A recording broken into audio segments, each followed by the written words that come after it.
Wabarakatuh. Baik, Bapak Ibu yang dirahmati Allah, terima kasih telah memberikan kesempatan sharing pengalaman ya Pak, bukan ilmu ya, sharing pengalaman yang selama ini memang sudah saya jalani ya.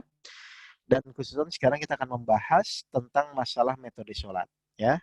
Evaluasi sebentar. Kemarin kan saya di metode sholat yang pertama menyampaikan bahwa seberapa berat apapun masalah Bapak Ibu sekarang ya, dengan Pak, mohon maaf Pak Moderator. Wais, Mas, belum jadi bapak-bapak Mas, saya. oh belum, Mas siapa?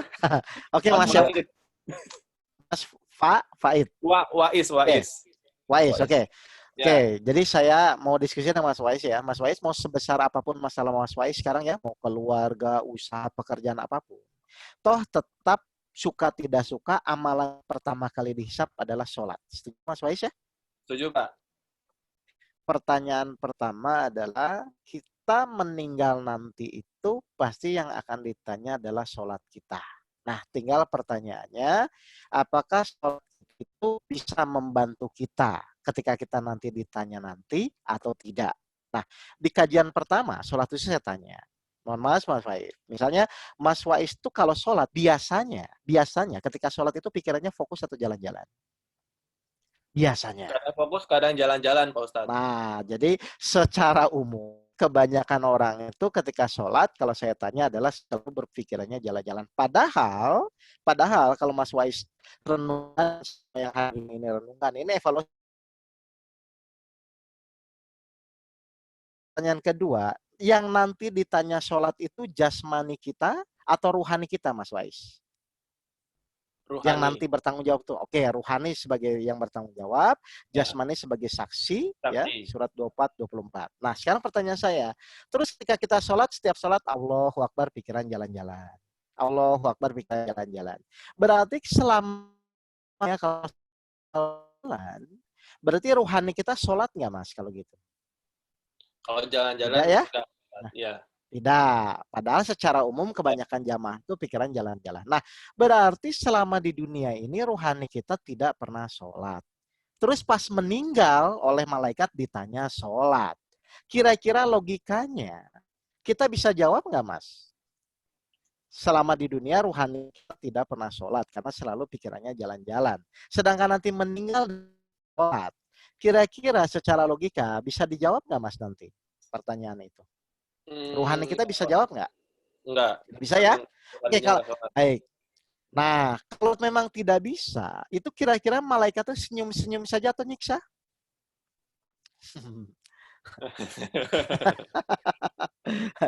Nah, inilah yang menjadi agenda kita sama-sama. Mari kita belajar memperbaiki sholat kita. Dan ternyata kemarin saya buktikan untuk khusyuk itu kan harusnya. Kalau memang kita melakukan step by step yang nanti sesuai metode yang kita sampaikan. Nah, sekarang saya ulas sebentar ya. Kita langsung nanti masuk ke tahap kedua. Karena kemarin saya masih menjelaskan yang tahap pertama, Pak. Oke, Mas Budiman masih ada screenshot yang diagram sholatnya? Tolong dibantu. Kalau nggak di sini juga ada Ustadz Teddy yang biasanya temenin saya juga bisa. Pak Teddy. Sholat, Mas ya? Budiman, yang diagram sholat yang kemarin saya sampaikan, nanti kita praktek sebentar sebelum saya masuk ke tahap yang kedua. Ya.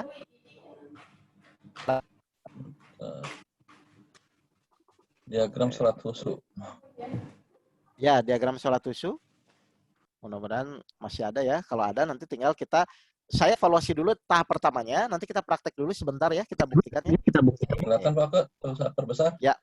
Perbesar bisa nggak? Oke. Segini? Perbesar. Nah, yang itu aja, yang kotak 1 sampai nomor 7 aja. Nah, oke ya. Okay. Nah, ini kelihatan Mas Wais? Ya, Kelihatan. Oke, jadi Ya. kemarin di metode sholat khusyuk tahap pertama, itu saya baru menjelaskan itu nomor 1 sampai nomor 4. Jadi caranya supaya pikiran tidak jalan-jalan, ya, caranya supaya tidak pikiran jalan-jalan itu tadi kemarin saya jelaskan adalah harus bersuara. Harus bersuara itu berarti cukup terdengar di telinga masing-masing. Dasarnya itu tadi itu saya jelaskan surat Al-Isra 17 ayat 110 dan surat Ar-A'raf ayat 55. Jadi sholat itu harus bersuara, tidak boleh dalam hati. Ya, saya nggak akan jelaskan. Udah di tahap pertama ya. Terus yang kedua, oke. Yang kedua itu tidak boleh menggunakan nafsu. Karena yang nanti akan ditanya adalah ruhani kita, berarti kita tuh harus sholat menggunakan jasmani dan ruhani. Sedangkan sifat nafsu itu tergesa-gesa ya Mas Faiz ya. Ini di bawahnya. Contoh sederhana Mas Faiz misalnya waktu di antara dua sujud. Biasanya Mas Faiz itu kalau duduk di antara dua sujud tuh tenang, Rabbi firli warhamni atau Rabbi warhamni wajibur. Biasanya yang mana Mas? Yang pertama atau yang kedua biasanya? Biasanya yang kedua ya.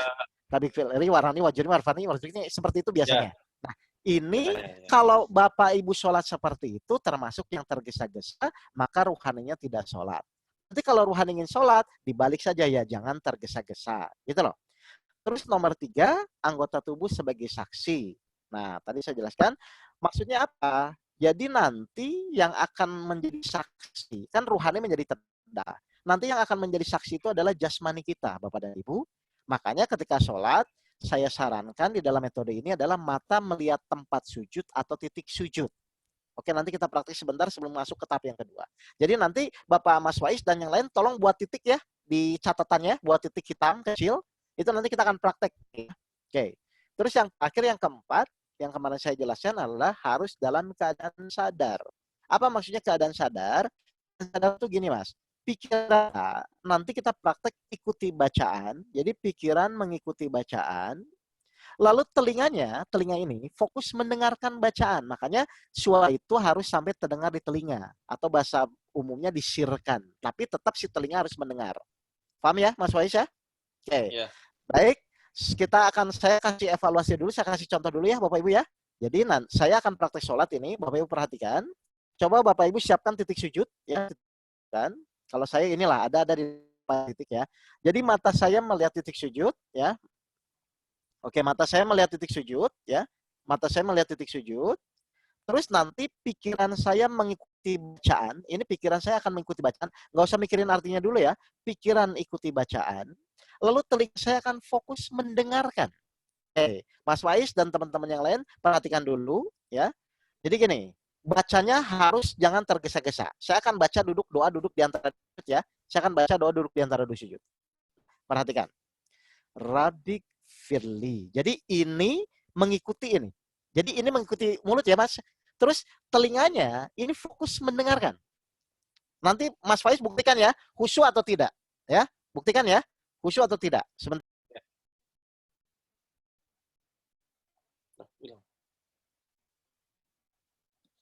Baik ya, saya ulang ya. Jadi nanti pikiran ikuti bacaan, telinganya fokus mendengarkan, atau tolong melihat titik sujud. Bapak Ibu buat dulu titik sujud lah, mau pakai handphone, mau apa, yang penting matanya melihat titik ya. Oke, perhatikan, saya akan praktek, ini tahap pertama, waktu itu saya sudah sampaikan. Rabbik firli, ini mendengarkan. Warhamni, ini mendengarkan. Wajburni, ini mendengarkan. Jelas Mas Faiz? Ya. Siap ya? Oke, sekarang teman-teman sebelum saya masuk praktek sholat khusyuk tahap kedua, Bapak Ibu praktek dulu tahap pertama supaya nyambung ke tahap kedua soalnya. Oke, siap? Mas Faiz, silakan lihat titik sujud, ya. Bacanya tenang, jangan tergesa-gesa ya. Oh, putus-putus sinyalnya. Jelas ya? Jelas. Agak ngadet sih, bentar. Tapi kedengaran suara. Oke. Tapi jelas ya? Oke, saya ulang. Jadi saya ulang lagi. Jadi nanti pikiran ikuti bacaan, telinganya fokus mendengarkan, hanya melihat titik sujud. Oh, kurang jelas ya? Oke, sebentar kalau kurang jelas saya pindah dulu tempat ya, Bapak Ibu sebentar. Ya, pindah dulu Pak Ustadz. Ya.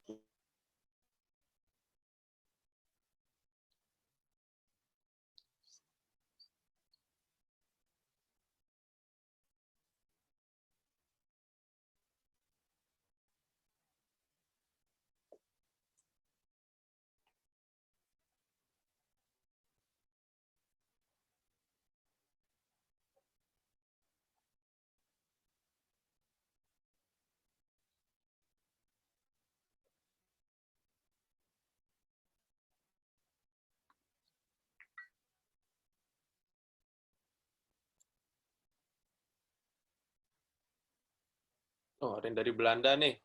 Selamat. Waalaikumsalam, Mbak. Terima kasih sudah hadir dari Belanda nih, Mbak Aisyah, Lauten, Nederland. Oke, baik ya. Bapak Ibu, saya ulang lagi. Jelas ya, Pak ya? Nah, baik. Sekarang kita praktekkan. Oke, semua lihat titik sujud. Pokoknya tugas Mas Faiz, tugas yang lain adalah mendengarkan bacaan kita. Jadi pikiran mengikuti bacaan, telinga fokus mendengarkan, bacanya pelan-pelan. Saya ulang lagi ya. Jadi Rabbi firli. Ini mendengarkan. Warhamni. Ini mendengarkan. Mata melihat titik sujud. Jelas Mas Faiz ya? Oke, kita buktikan. Fokus atau jalan-jalan. Kalau Bapak Ibu melakukan seperti itu. Siap ya? Ikut Abah bahasa. Semua mata melihat titik sujud. Semua mata melihat titik sujud yang dibuat sama masing-masing. Oke. Ikuti Abah saya. Kita mulai 1 sampai 3. 1, 2, 3. Sampaikan dengan tenang dan tumaninah. Rabbik firli sampai wafwani. Silakan. Cukup terdengar di telinga masing-masing. Silakan. Rabbik firli warhamni. Cukup terdengar di telinga masing-masing. Tenang, tenang, tenang. Wajburni.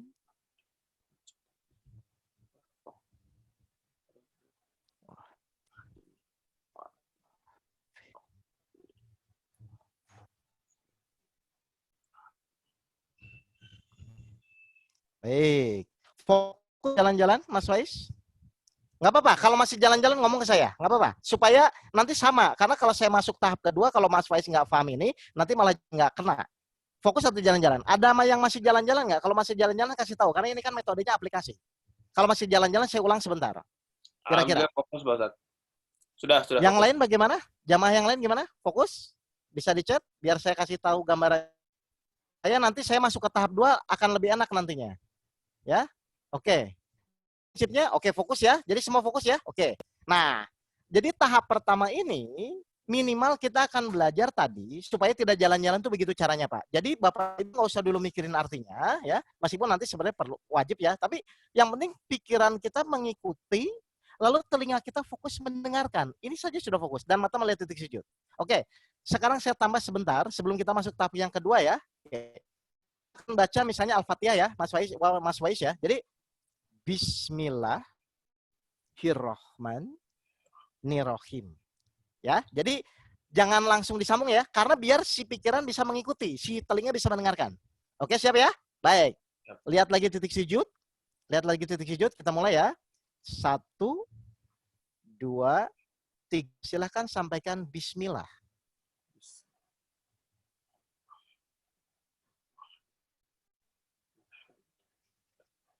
Jalan-jalan nggak, Mas Faiz? Enggak, Pak Ustadz. Alhamdulillah. Oke. Paham ya caranya ya? Iya. Ngerti? Oke, sekarang berarti kan mudah ya untuk fokus ya. Baik, sekarang kita masuk inti sholat, Mas. Di tahap yang kedua, itu baru latihannya. Karena saya janji waktu kajian pertama, saya mengatakan sholat khusyuk itu mudah. Makanya saya akan masuk ke tahap kedua, saya akan buktikan bersama. Mari, apakah sholat khusyuk itu mudah atau sulit? Silakan Ustadz Pak Budiman, diagram yang tadi, yang kedua, silakan. Silahkan buka diagram yang tadi di-share. Kita akan masuk sholat khusyuk tahap kedua. Ya, jadi cara yang pertama itu dipakai ya. Nanti tahap kedua tinggal ditambah sesuatu ini. Silahkan. Pak Budiman. Oke. Baik, diperbesar seperti tadi. Oke, perbesar. Supaya Bapak Ibu paham. Oke, kita masuk cara sholat khusyuk yang kedua. Ya. Nah, Bapak Ibu lihat nomor 4, nomor 5 di sini ya. Nomor 5 sampai nomor 7. Jadi tadi tahap pertama kita belajar fokus, sekarang nomor 5 sampai 7 kita akan belajar rasa. Lihat, Bapak Ibu perhatikan. Di nomor 5, di sini ditulis ya, Mas Wais ya, Allah sangat dekat. Ya, bahkan lebih dekat dari urat leher kita. Surat 50 ayat 16. Pertanyaan saya kepada Mas Wais mewakili jamaah, Mas Wais percaya nggak bahwa Allah itu sangat dekat? Dari ayat ini. Percaya? Pertanyaan kedua, apakah kita sudah dekat? Nah, kalau Allahnya sudah. Pertanyaan kedua, apakah kita sudah dekat? Berusaha, Pak Belum Ustadz. tentu ya? Iya, Berusaha. tapi belum tentu ya. Baik. Apa cirinya orang masih belum dekat kepada Allah? 1, kalau sholat pikirannya masih jalan-jalan. Yang kedua, kalau masih pusing menghadapi masalah hidup. Nah, terus apa cirinya orang yang dekat kepada Allah? Saya ambil kata simpel aja. Cirinya orang yang dekat kepada Allah adalah doanya mudah dikabulkan. Bagaimana caranya supaya kita dekat kepada Allah? Salah satu cara dengan metode sholat khusyuk yang nanti akan saya bahas ini. Oke, pertanyaan saya kepada Mas Faiz, semua jamaah, khusyuk itu apa berarti khusyuk itu, Mas? Khusyuk itu apa? Menurut pemahaman ini? Fokus dan berasa sholat ruhaninya juga ikut sholat, jasmani sholat. Oke, baik. Khusyuk, oke, ya, berarti khusyuk itu adalah rasa. Jelas ini? Rasa, khusyuk rasa ya. Nah, sekarang kalau Bapak Ibu ingin fokus sholat, ingin khusyuk di dalam sholat, berarti ada dua hal yang Bapak Ibu penuhi di dalam metode ini. Satu tadi, menggunakan fokus, tahap pertama. Yang kedua harus menggunakan rasa. Jelas ya, Bapak Ibu ya? Nah, sedangkan di dalam sholat itu cuma 3 rasa, Mas. Permohonan, pernyataan, dan pujian. Ya, Mas Faiz ya? Nah, sekarang kita akan latihan rasa sebentar ya. Mas Faiz bantu saya. Latihan. Oke, Mas Faiz saya mau tanya. Gula itu rasanya apa, Mas Faiz? Manis. Oke, tolong jelaskan semua yang hadir di sini, rasa manis adalah, ayo silakan. Halo? Ya. Rasa manis adalah? Saya ulang, ya, saya ulang. Mas Faiz, halo? Masih ya. ada kan? Ada. Oke, saya ulang ya. Oke, gula itu rasanya apa? Manis. Oke, sekarang kita mau latihan rasa ya. Baik, yang hadir semua, saya mau tanya. Rasa manis adalah rasa yang dicampur gula. Yang ada gulanya. Dicampur dari lidah. Oke, bagian apa? Oke. Ya udah. Saya cuma ingin ngasih analogi kepada Bapak Ibu. Ternyata tidak ada satupun orang yang bisa menjelaskan rasa. Kalau merasanya iya, tapi untuk menjelaskan itu biasanya semua jamaah saya di muka bumi ini tidak ada yang bisa. Jelas ya? Kenapa saya ngomong gini? Karena memang satu hal kunci untuk khusyuk kita harus menggunakan rasa. Sedangkan di sholat ya ada 3 rasa. Pernyataan, permohonan, dan pujian. Oke, sekarang saya mau nanya. Mas Wais waktu tadi baca duduk di antara 2 sujud, harusnya muncul rasa apa, Mas Faiz? Ketika kita duduk di antara 2 sujud, di dalam 3 rasa ini ya, pernyataan, permohonan, dan pujian, harusnya muncul rasa apa? Ketika duduk di antara 2 sujud tuh. Permohonan, Pak Ustaz. Harusnya muncul rasa permohonan. Nah, sekarang saya mau praktekkan. Karena tadi rasa itu tidak saya jelaskan, berarti sekarang saya akan praktek memohon kepada Mas Wais. Mas Wais nanti perhatikan sikap orang memohon itu seperti apa, ya. Nanti kita simpulkan, nanti kita praktekkan di dalam sholat menggunakan rasa memohon. Oke, siap. Sekarang Mas Wais perhatikan, saya akan memohon kepada Mas Wais ya. Baik. Mas Wais perhatikan. Mas Wais tolong saya. Nih, saya memohon kepada Mas Wais ya. Pertanyaan saya, ketika saya memohon tolong saya kepada Mas Wais, orang memohon tuh egonya tinggi atau rendah, Mas? Rendah. Oke, rendah ya. Ya. Oke, pertanyaan kedua. Ketika saya ngomong tolong saya itu sungguh-sungguh atau main? Sungguh-sungguh. Sungguh-sungguh. Yang Ya. terakhir, yang ketiga. Ketika saya bilang tolong saya, ini hati saya memelas nggak dalam hati saya? Memelas harusnya. Oke. Jadi yang namanya rasa memohon, ya, orang mohon itu egonya rendah, ya. Terus yang kedua nanti kita akan mengucapkannya sungguh-sungguh. Yang ketiga dengan rasa hati kita memelas. Apa maksudnya? Kita nanti akan praktek, Bapak Ibu, ya sama ya. Kita akan lagi baca duduk di antara 2 sujud, Mas Wais ya. Jadi semua yang hadir di sini kita akan praktek baca duduk di antara 2 sujud. Cuma bacanya sama seperti tahap pertama. Cuman sekarang ditambah rasa. Ngerti Mas Wais? Jadi munculkan dulu rasanya, tenang, merendah, pelan. Setelah siap munculkan rasa, baru sampaikan pelan-pelan kepada Allah. Rabbik firli warhamni, dengan penuh rasa memohon. Mengerti maksud saya semua Bapak Ibu ini? Paham? Paham, Pak Ustaz. Oke. Jadi bacanya tetap sama, tadi secara fokus seperti itu, pelan-pelan, mata mengikuti bacaan, telinga mendengarkan bacaan, cuma sekarang ditambah rasa. Pokoknya Bapak Ibu jangan dulu ngomong ya, saya akan bimbing sampai muncul dulu rasa memohon. Setelah muncul rasa memohon, baru Bapak nanti sampaikan kepada Allah dengan sungguh-sungguh dan memelas. Paham ini Bapak Ibu ya? Mas Wais paham ya? Oke, kalau sudah paham, oke, kita praktek, siap ya? Posisi lagi, mata melihat titik sujud. Bacanya doa duduk di antara 2 sujud ya, 8 permohonan ya. Cuman tolong sebelum membaca, Bapak Ibu ikuti saya. Kita akan munculkan rasa memohon dulu, baru nanti sampaikan sungguh-sungguh kepada Allah dengan rasa memelas. Siap? Oke, yang lain siap? Bisa di-chat kalau sudah siap? Yang lain? Oke. Karena ini semua harus harus merasakan ya. Baik, kalau sudah siap, semua lihat titik sujud, bacanya sama tadi Rabbik firli, cuma sekarang pakai rasa. Oke? Ikuti aba-aba saya. Kita mulai ya. 1, 2, 3. Munculkan rasa memohon kepada Allah. Ya Allah, saya benar-benar Mohon kepadamu ya Allah. Silakan sampaikan permohonan.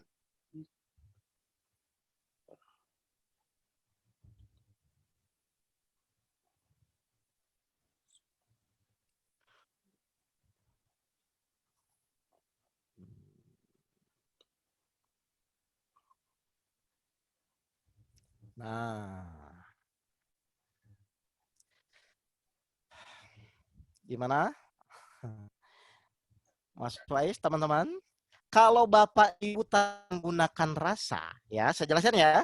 Kalau benar-benar tadi Bapak Ibu menggunakan rasa, maka akan muncul rasa menangis, merinding, ya kan? Sesuatu yang kita tidak bisa tahan. Betul nggak Bapak dan Ibu?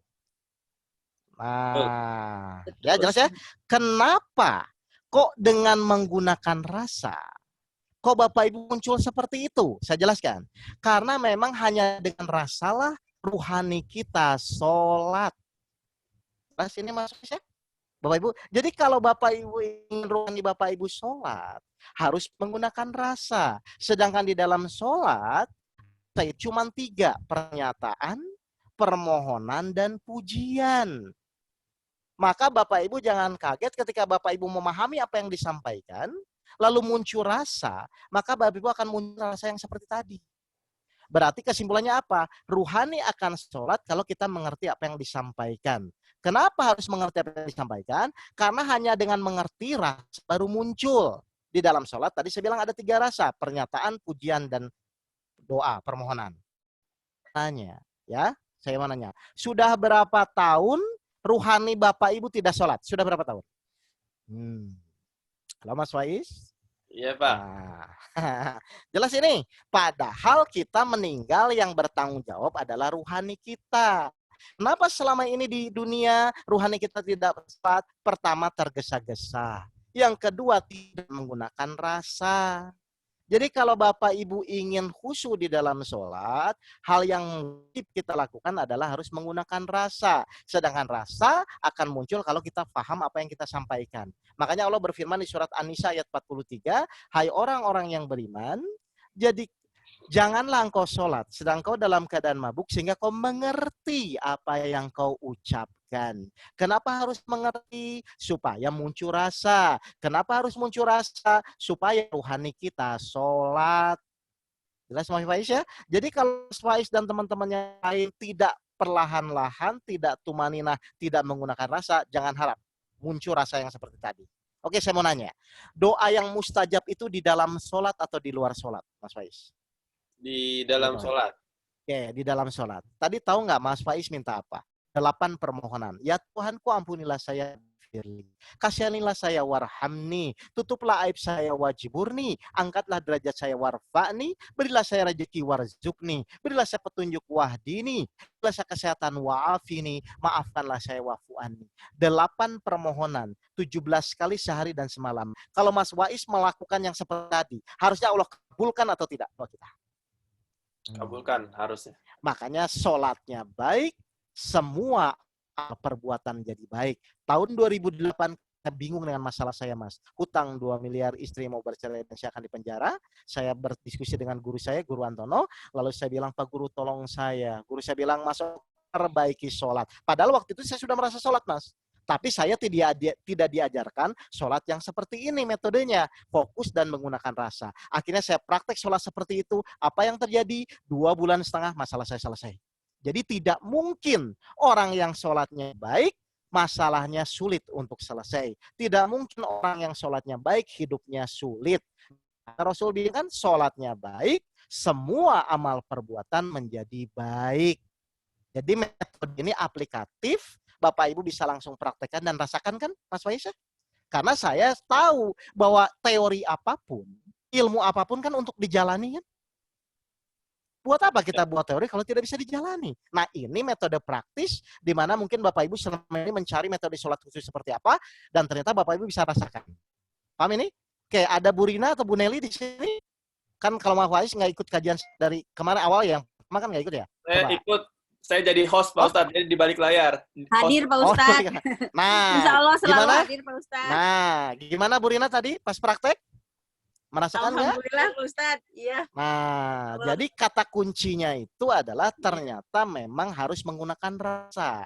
Karena fokus saja tidak cukup, Bu. Fokus itu Betul. kan saya udah ajarin kemarin ya. Nah, jadi Iya. ternyata fokus itu harus menggunakan rasa.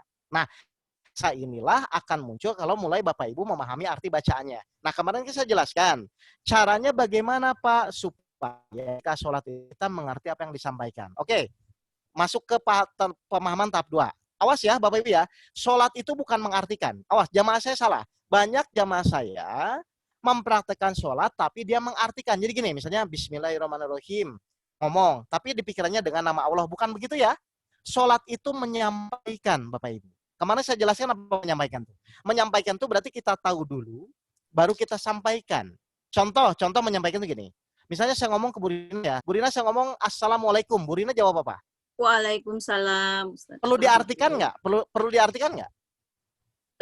Tiba-tiba sudah mengerti gitu Ustaz. Nah, jadi gitu ya. Jadi sholat itu bukan mengartikan lagi ya. Sholat itu faham. Jadi ketika saya ngomong pas duduk di antara dua sujud, oh ini saya akan memohon. Jadi ketika Bapak Ibu pada posisi duduk di antara dua sujud, Bapak Ibu tahu bahwa ini saya akan memohon kepada Allah. Muncul rasa, baru sampaikan. Rabbik firli warhamni. Seperti ya Bapak Ibu ya.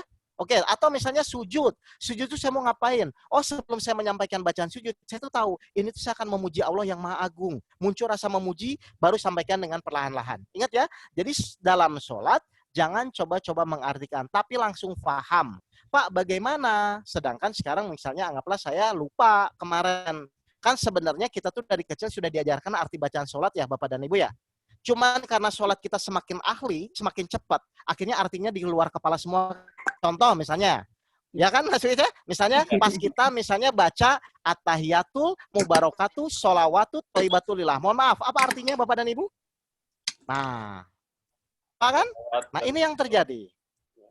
Nah, jadi sekarang kalau Bapak Ibu ingin muncul rasa di dalam sholat, nanti setelah sholat silakan Bapak Ibu baca lagi arti bacaan sholat. Pak Budiman di situ ada nggak arti bacaan sholat? Atau nanti dikirim Pak Teddy lah, Pak Teddy kan ikut juga. Ya, jadi nanti setelah sholat silakan Bapak Ibu membaca lagi arti bacaan sholatnya. Supaya apa? Supaya memasukkan file lagi di kepala kita. Jelas ya, Mas Faiz dan lainnya ya. Jadi pas nanti kita akan praktek sholat, silahkan kalau sholat fokus seperti tadi, pikiran ikuti bacaan, telinga fokus mendengarkan, bacanya pelan-pelan ketika sholat. Nah, setelah sholat, kalau Bapak Ibu misalnya lupa artinya, silahkan baca artinya. Kenapa saya sarankan baca arti bacaan sholatnya harus setelah sholat, bukan sebelum sholat, Mas Faiz? Kenapa saya sarankan gitu? Kalau sebelum nanti pikirannya ke situ, Pak Ustadz. Jadi nggak fokus. Nah, betul. Kalau saya sarankan sebelum sholat, takutnya pas sholat mikirin arti bacaannya gitu loh. Ya, jadi pas sholat, Bapak Ibu pikiran ikuti bacaan, telinganya fokus mendengarkan bacaan. Kalau Bapak Ibu udah hafal, lupa, silahkan baca lagi arti bacanya setelah sholat. Tapi ketika sholat jangan coba-coba mikirin artinya. Pokoknya ikuti saja. Nah, ketika Bapak Ibu membaca arti bacaan sholat di luar sholat, kan ada memori nanti. Di kepala kita nanti ada memorinya sedangkan paham.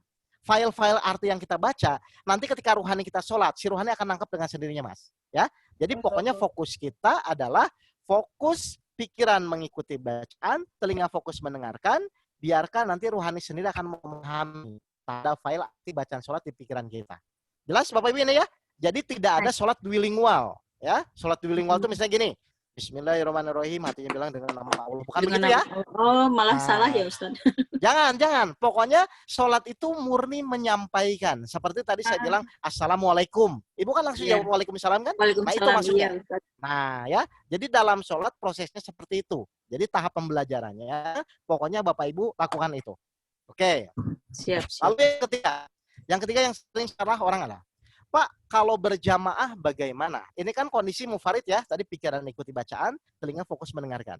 Kalau berjamaah bagaimana? Kalau yang namanya berjamaah, rukunnya makmum wajib mengikuti imam. Jadi Bapak Ibu meskipun misalnya nanti pelan ya, misalnya anggaplah misalnya jamaah sholat zuhur dan sholat asar, kan itu disirkan. Misalnya Bapak Ibu membaca Ar-Rahmanir-Rahim, tiba-tiba imamnya ruku saja, ikuti saja Pak. Nah, untuk latihannya kita ini, silahkan Bapak Ibu praktek di luar sholat berjamaah, qobla, duha, tahajud, kan itu nggak perlu berjamaah kan?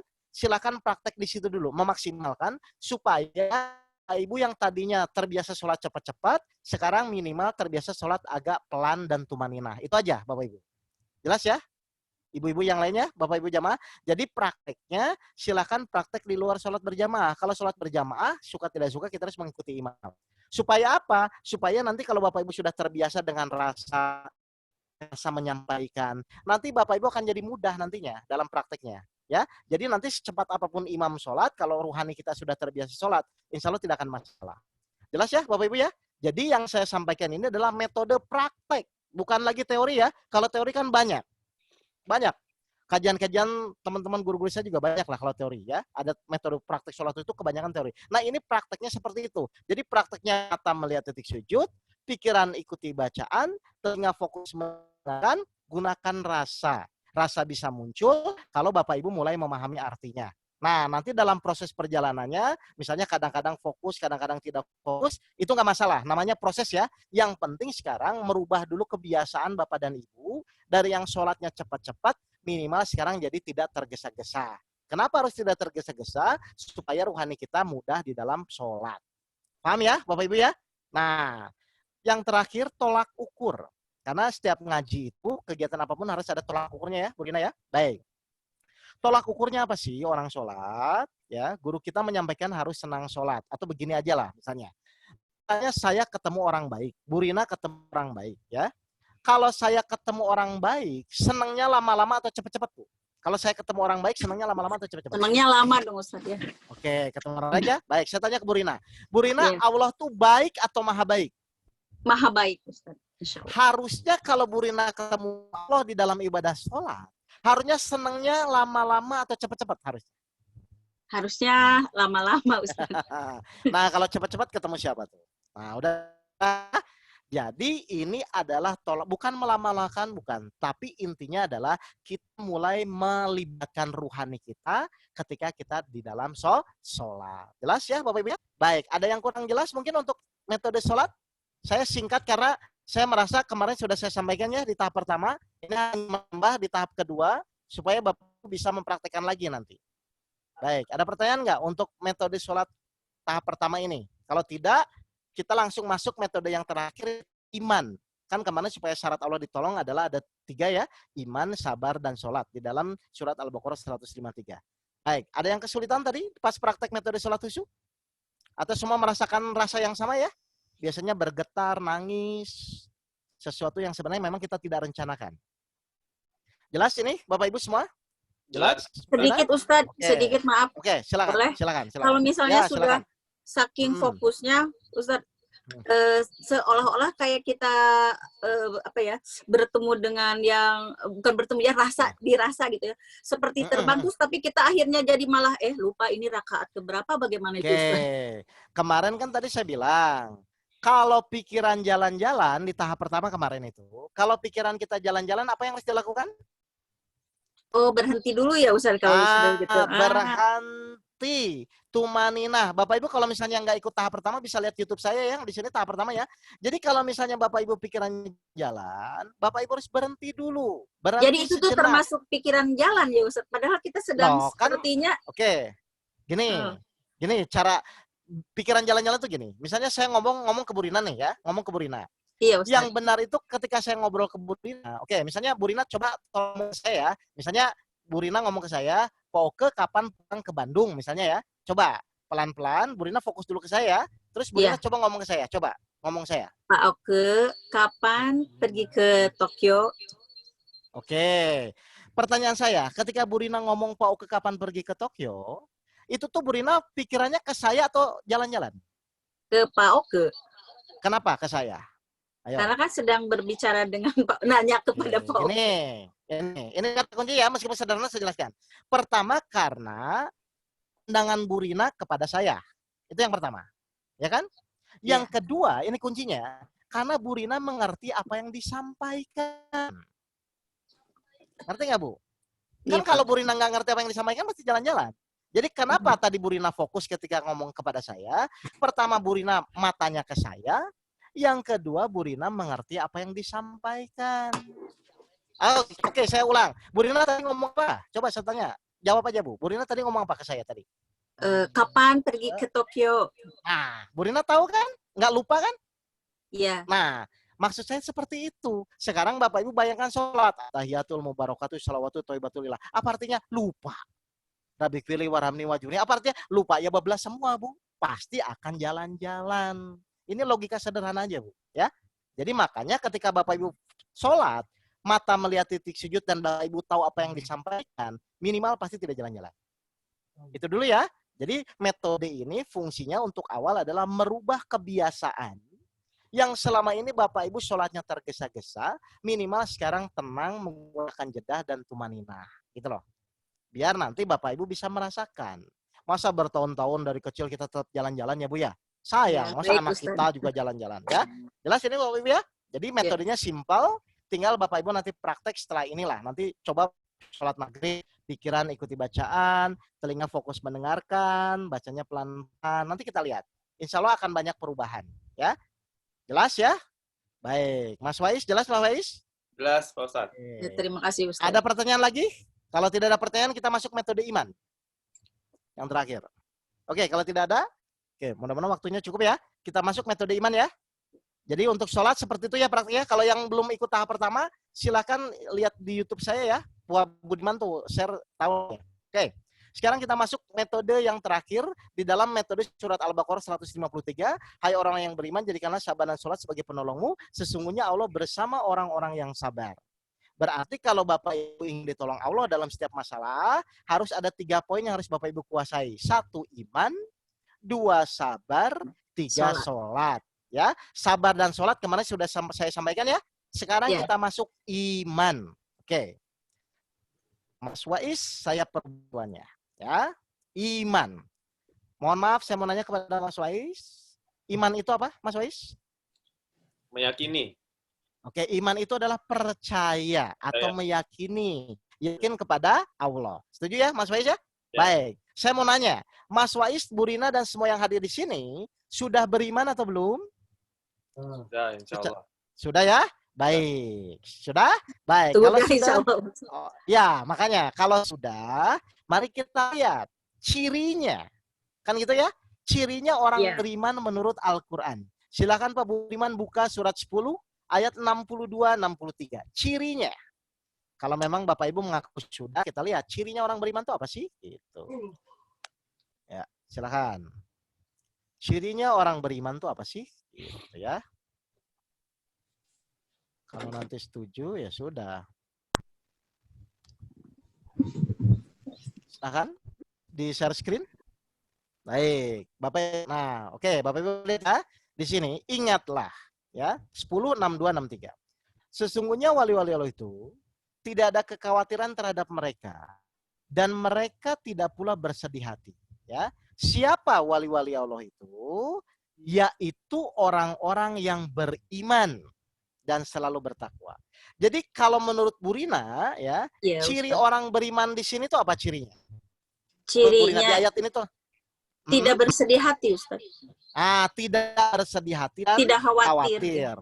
Sekarang saya mau nanya, Mas Wais, Bu Rina, dan semua teman-teman di sini di dalam menjalani hidup sedih hati dan khawatir atau tidak?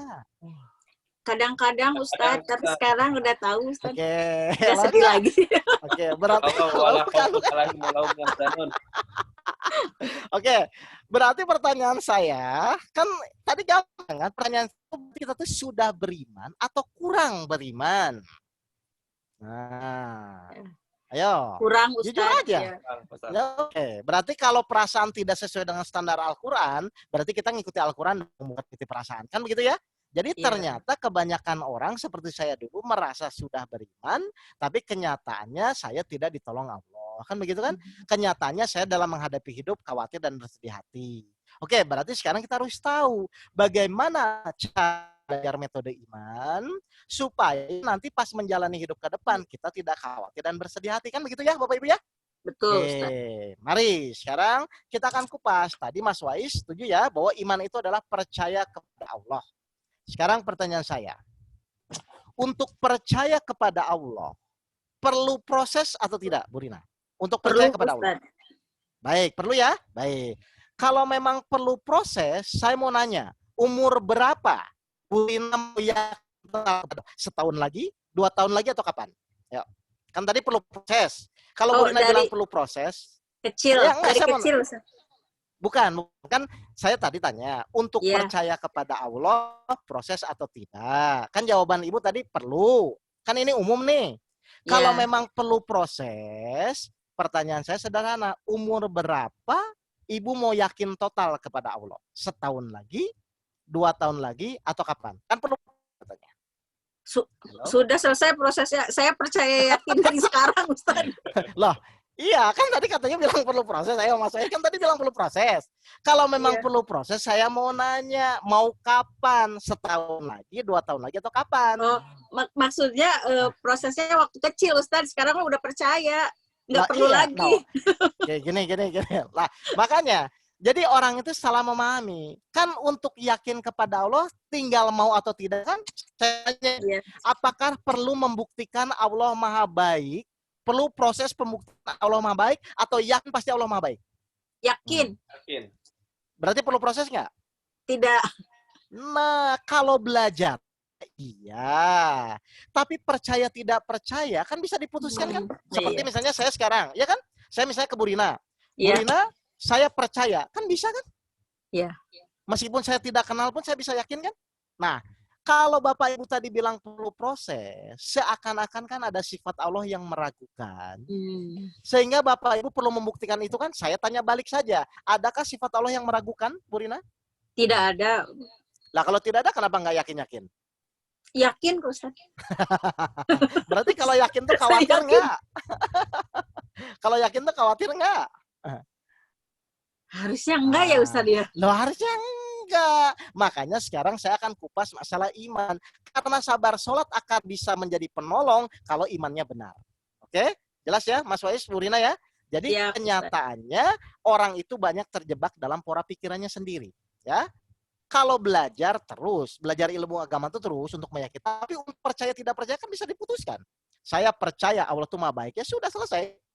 Tinggal proses perjalanan hidup kita kan begitu saja kan?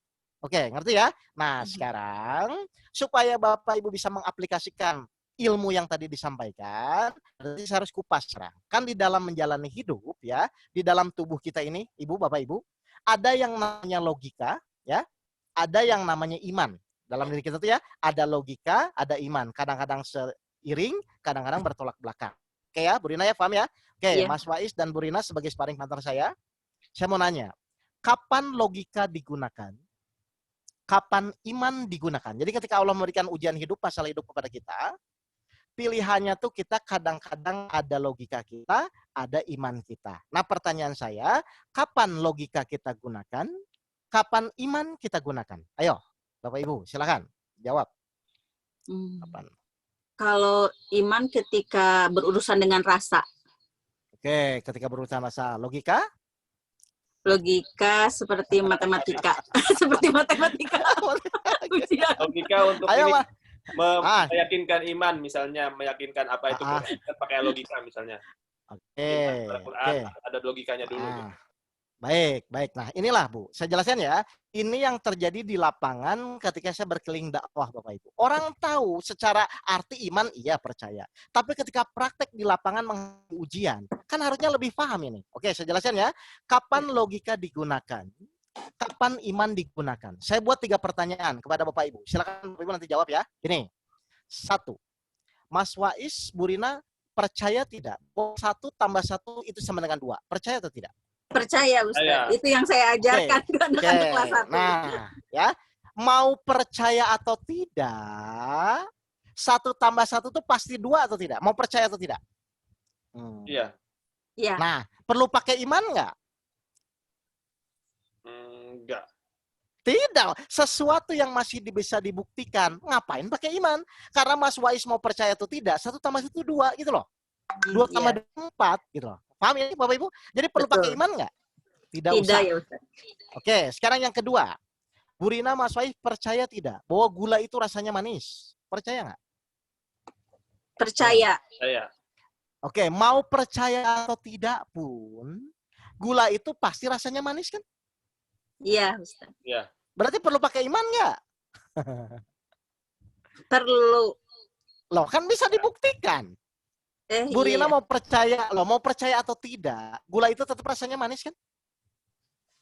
Oh iya ya Ustaz. Oke, paham ini? Iya. Ngerti nggak ini? Ini pelajaran dasar. Nah, berarti apa maksudnya? Ternyata sesuatu yang masih di dalam logika. Sesuatu yang masih bisa dibuktikan. Tidak usah menggunakan namanya iman. Pegang itu Bapak Ibu. Paham Mas Wais ya? Iya. Ya, sesuatu yang masih di dalam logika, sesuatu yang masih bisa dibuktikan, tidak usah menggunakan namanya iman. Oke, pertanyaan ketiga, tolong jawab ya Mas Wais, Bu Rina. Akar 19 dikali sinus 30 dikali tangan 35 dikali 95% dikali 856 dibagi 3/4 dikali 95 hasilnya 5. Percaya atau tidak? Harus dibuktikan dulu, Pak Ustaz. Loh, kalau dibuktikan ngapain percaya? Ayo, pilihan Mas Faiz, pilihan Bu Rina, tinggal percaya saya atau tidak kan? Betul. Oke, Saya harus apa hitung maksudnya? sendiri dulu. Loh, enggak, ini urusannya. Tinggal Mas Faiz mau percaya saya atau tidak kan? Apa Iya. maksudnya? Ngerti nggak ini? Apa maksudnya? Ternyata iman digunakan. Nah, ini poinnya ya. Iman digunakan setelah logika kita mentok. Setelah logika kita sudah tidak bisa berpikir. Setelah hal itu belum tentu bisa dibuktikan, tinggal urusannya percaya atau tidak. Jelas, Bu Rina, Mas Faiz ini? Iya. Betul. Jadi kapan logika digunakan kapan? Iman digunakan kapan? Ketika Kalau kita mentok. sudah tidak bisa membuktikan lagi, Ustaz. Ketika logika kita mentok, maka gunakanlah namanya iman. Jangan dibalik. Awas, banyak orang terjebak di sini. Apa dibalik? Kalau nggak masuk akal, saya tidak percaya. Makanya banyak orang pinter ateis. Nah, jelas Bapak dan Ibu ini? Jadi kenapa orang pusing? Kenapa orang bingung? Karena logika dia tidak bisa menjangkau masalah yang dia hadapi. Padahal Allah bilang, kalau kamu sudah logika kamu mentok, gunakan namanya iman. Urusannya percaya atau tidak. Jangan kalau nggak masuk akal, terus jadi tidak percaya. Banyak orang pintar tuh ateis tuh di sini. Ada nggak Pak contoh di dalam Al-Quran? Banyak. Contoh, ketika Nabi Musa memukulkan tongkat, ya, apa yang terjadi, Mas Faiz, Bu Rina, ketika Nabi Musa memukulkan tongkat? Jadi ular. Sungainya terbelah. Lautnya Nggak, terbelah ya. Jadi ketika memukulkan tongkat, tahu terbelah Oh, kan? Nabi Musa. Ayo. Iya, Nabi Musa. Iya, sama bisa jadi ular juga. Cuman ini Iya. ketika Nabi Musa memukulkan tongkat di laut, ya, ketika Nabi Musa dikejar tentara Firaun kan ya. Iya, Nah, dia kan memukulkan tongkat nih. betul. Yang terjadi apa? Laut apa? Terbelah. terbelah. Saya mau nanya, masuk akal nggak? Tidak masuk akal. Enggak. Oke, kenapa Mas Faiz, Bu Rina percaya? Ayo. Karena udah ada ditulis dalam Quran. Karena kita Percaya sama Quran. beriman. Ya. Loh kan artinya kan sesuatu yang sudah di luar logika, maka tinggal urusannya cuma satu, mau percaya, beriman atau tidak kan begitu. Nah, pertanyaan saya, kenapa Nabi Musa memukulkan tongkat? Kok bisa laut terbelah? Kenapa? Ayo, saya mau nanya. Kenapa, Mas Faiz? Kenapa Nabi Musa pas memukulkan tongkat, kok laut terbelah? Kenapa? Karena atas izin Allah. Karena Nabi Musa percaya Beriman, 100%, ya kan? Percaya 100% kepada Allah, maka apa yang terjadi? Muncullah hal-hal yang di luar logika. Apa maksudnya kesimpulan di sini?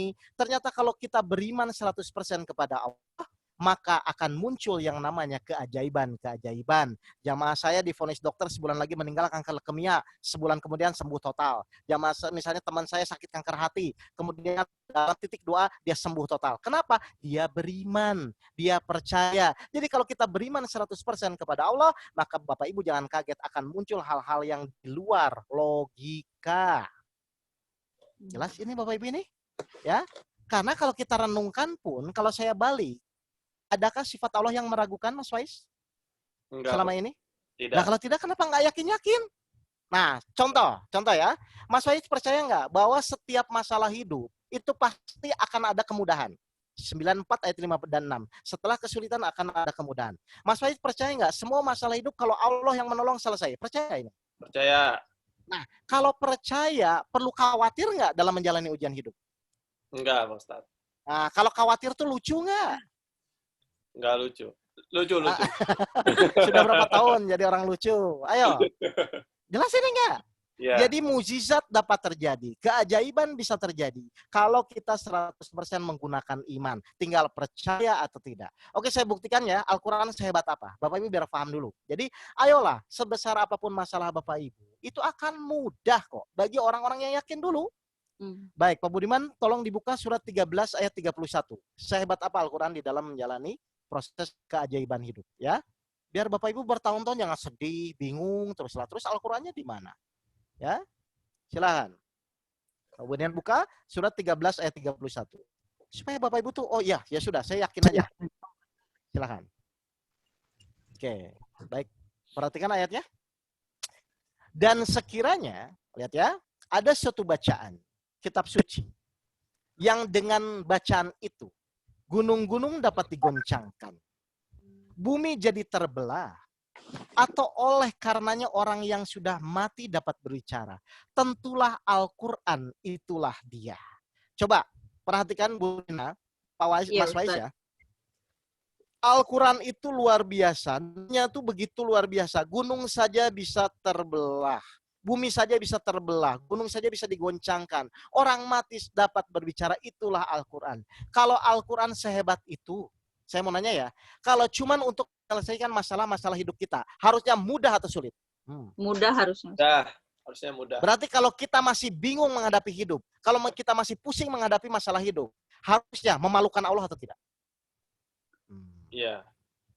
Al-Quran diturunkan. Benar nggak? Al-Quran diturunkan untuk kita. Sempurna. Allah ridho, silahkan pakai di surat Al-Maidah. Benar nggak? Semua solusi hidup ada di dalam Al-Quran. Kalau kita masih pusing menghadapi masalah hidup, berarti ada yang aneh di dalam ibu mempraktikkan Al-Quran. Makanya ayo Bapak Ibu kita belajar bersama.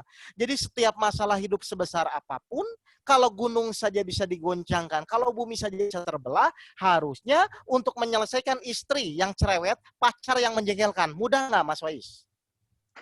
Nggak tahu, Ustaz, saya nggak punya istri, nggak punya pacar nih. Ya misalkan. Nah itu jadi masalah nggak? Lah enggak, artinya tuh kalau kita komit mengikuti apa yang Al-Quran sampaikan, berarti masalah itu harusnya mudah dong Bu. Benar nggak Bu Rina? Kan ini tinggal masalah kebiasaan saja.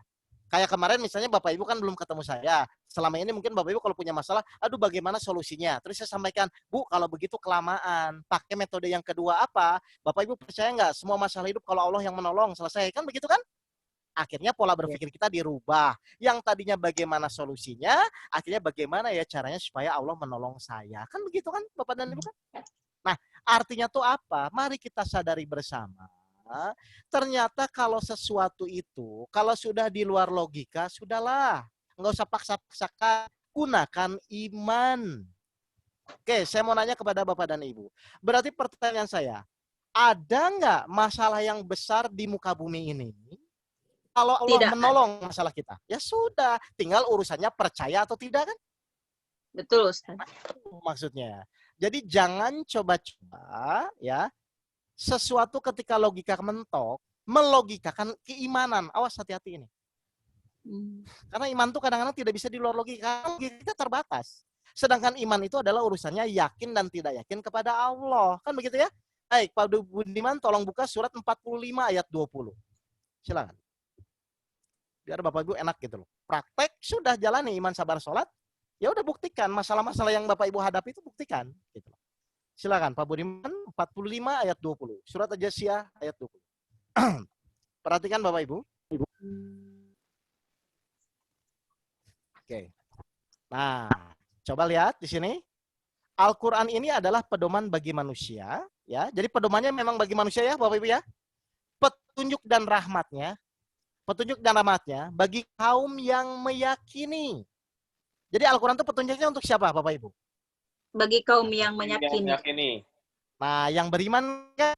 Berarti bisa nggak kalau Bapak Ibu ragu-ragu, mempraktekkan, bisa nggak Bapak Ibu kalau ragu-ragu mendapatkan petunjuk Al-Quran? Tidak bisa. Tidak bisa. Makanya di Al-Baqarah ayat 2, kitab Al-Quran tidak ada keraguan. Petunjuk bagi mereka yang bertakwa atau beriman kepada Allah. Paham ini Bapak Ibu ini? Jadi silakan Bapak Ibu praktek, buktikan. Baik ya Allah, secara logika ini tidak mungkin. Karena engkau bilang masalah itu sesuai dengan kemampuan saya, berarti harusnya saya tetap bisa mengerjakan masalah-masalah tersebut. Itulah Bapak dan Ibu. Jelas Bapak Ibu ini? Alhamdulillah Oke, Ustaz. silakan. Poinnya itu tinggal Bapak Ibu praktekkan iman yang benar, sabar yang benar kemarin saya sudah sampaikan, dan sholat khusyuk yang benar. Silahkan Bapak Ibu jalani hidup ini, jangan sampai Bapak Ibu memalukan Allah. Al-Quran sudah sempurna, sudah Allah ridhoi, tapi kita masih pusing menghadapi masalah hidup. Kan malu ya Bu ya? Artinya tuh kurikulumnya sudah oke, sudah sempurna, ternyata muridnya yang ternyata lemot dalam menjalani Al-Quran. Baik, silakan ada pertanyaan Bapak dan Ibu ini? Kalau tidak ada, ya itu dulu. Hal-hal yang dasar, prinsipnya Bapak Ibu, 3 poin ini. Mungkin nanti kapan-kapan ada metode lagi, metode ikhlas, tawakal, bersyukur, silakan. Atau yang mau langsung diskusi Yang juga mau nggak bertanya, apa-apa. silakan yang Ya. mau bertanya bisa raise hand, bisa unmute videonya. Atau lewat chat juga boleh. Ya, lewat chat boleh. Pokoknya prinsipnya jangan kelamaan lah. Saya ngerti misalnya gini ya, Mas Wais punya masalah pusing gitu ya. Tenang pun punya masalah, pusing pun punya masalah. Harusnya pilih yang mana? Wong sama-sama pusing, sama-sama punya masalah. Tenang, masalah tetap ada. Pusing pun masalah tetap ada. Kira-kira harusnya pilih yang mana, Mas? Tenang. Ya tenang saja, wong sama-sama masalah ada. Apa dengan pusing masalah selesai kan enggak? Tapi kalau tenang itu minimal kita masuk golongan orang yang diberi petunjuk Allah gitu loh, Mas. Ya, baik mungkin karena sudah sejam ya. Oke. Jadi untuk metode sholat khusus secara khusus silakan ada di YouTube ya. Misalnya dari tahap pertama, tahap kedua, kan ini ada mungkin sebagian yang ikut tahap kedua saja gitu loh. Supaya lebih detail. Tapi prinsipnya adalah mari yang namanya ilmu itu harus bisa sampai pada dijalani dan dipraktekkan. Supaya apa? Supaya keimanan kita meningkat gitu loh. Misalnya contoh ya Mas Wais ya. Misalnya saya bilang, Mas Wais percaya enggak? Ya, oke apa ini? Pertanyaan Pak Ustadz nih. Oke. Apa tadi? Supaya apa? Tadi itu? Agar konsisten atau istiqomah beriman, bersabar, dan sholat yang benar. Baik. Jadi saya pakai jawab yang aplikasi aja langsung ya. Supaya Bapak Ibu konsisten, tetap harus ada recharge. Misalnya recharge itu evaluasi kan, evaluasi kita. Kayak kita misalnya belajar nyetir mobil kan ada evaluasi ya. Misalnya tahap pertama, latihan ke-1, kedua, ketiga kan ada evaluasi. Dan itu harus memang dievaluasi. Karena dasarnya manusia itu kan senangnya adalah bertolak belakang dengan apa yang Allah inginkan. Jadi tetap Bapak Ibu kalau ingin istiqomah harus sering evaluasi. Diskusi ya. Kan di sana ada Pak Budiman ya. Misalnya diskusi dan lain-lain. Terus yang kedua, tetap ada secara umum harus thalabul ilmu atau menuntut ilmu yang berkaitan dengan masalah yang kita hadapi sehari-hari. Misalnya contoh paling sederhana, misalnya kita punya masalah hutang. Berarti kita harus belajar menurut Al-Quran bagaimana sih proses misalnya cara menjalani supaya hutang kita lunas. Itu kan di dalam Al-Quran ada semua. Nanti kita kupas satu persatu lah Bapak Ibu. Kalau memang nanti Bapak Ibu misalnya ingin lebih memahami yang namanya ilmu kehidupan. Ini kan namanya ilmu kehidupan ya. Bagaimana cara bahwa manusia itu bisa menyelesaikan permasalahan kehidupan. Karena kalau tidak diajarkan ya pusing-pusing benar. Seperti saya dulu tahun 2008 kan merasa pusing dengan saya. Akhirnya ketika guru saya membimbing saya ya mudah-mudah saja. Gitu loh. Ya, jadi memang tidak ada jalan lainnya Bapak Ibu ya. Bapak Ibu harus saling evaluasi, merecharge, terus silahkan diskusi tentang ilmu kehidupan ini. Gitu sebenarnya. Baik, ada lagi? Karena waktunya mungkin sudah habis ya, sudah 1 jam ya, Mas Wais ya. Iya. Ya, baik kalau gitu. Mas Wais, terima kasih. Bu Rina, terima kasih ya juga. Sama-sama Ustadz, terima kasih untuk ilmunya. Barakallah. Terima kasih Pak Ustadz. Insya Allah mungkin nanti bisa dicek di YouTube-nya. Yang metode sabar dan lain-lainnya juga ada di YouTube juga. Ada. Ada semua ada di YouTube ya. Jadi silakan Bapak Ibu. Intinya adalah ilmu apapun kita fokuskan harus bisa sampai dipraktekkan ya. Karena kalau tidak Jazakallah Ustadz ya, jadi begitu menerima suatu permasalahan sekarang alhamdulillah dulu Ustadz. Oh, sip lah kali. Nah itu loh maksudnya. Kan nggak perlu lama ya Bu, 3 kali pertemuan langsung bisa merubah sikap kita dalam menerima masalah gitu loh. Alhamdulillah ya? Ustadz, jazakallah khair. Sama-sama, baik.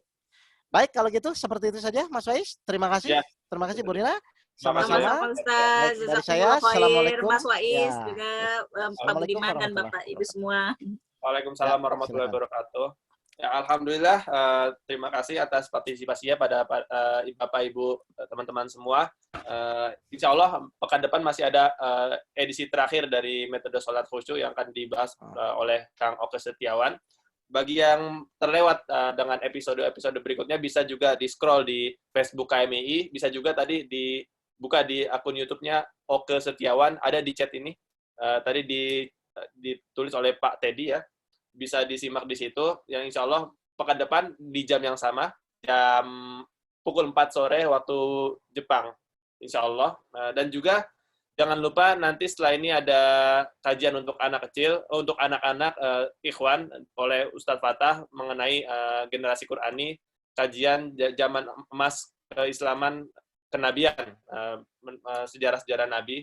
Dan juga besok akan ada tablik akbar dua sesi ya. Yang pertama akan ada sesi pertama di pagi hari jam 10 pagi itu oleh Ustadz Luqmanul Hakim tentang sempurnakan Ramadan dengan bersedekah, dan juga yang sesi keduanya yang sore harinya itu oleh Profesor Izzuddin Mustafa dengan tema itu kalau nggak salah saum Ramadan itu tentang menuju ma'rifat lah gitu istilahnya. Jadi kita akan bekerja sama dengan ISAMU dan juga PCINU untuk tablik akbar besok yang mungkin terakhir untuk Ramadan kali ini, insya Allah. Terima kasih atas partisipasinya. Ditunggu di dalam kegiatan-kegiatan kami selanjutnya. Demikian dari saya. Kalau lebihnya datang dari Allah, yang kurangnya datang dari saya pribadi. Saya mohon maaf atas segala kekurangannya. Wabillahi taufiq wal hidayah. Wassalamualaikum warahmatullahi wabarakatuh. Waalaikumsalam warahmatullahi wabarakatuh.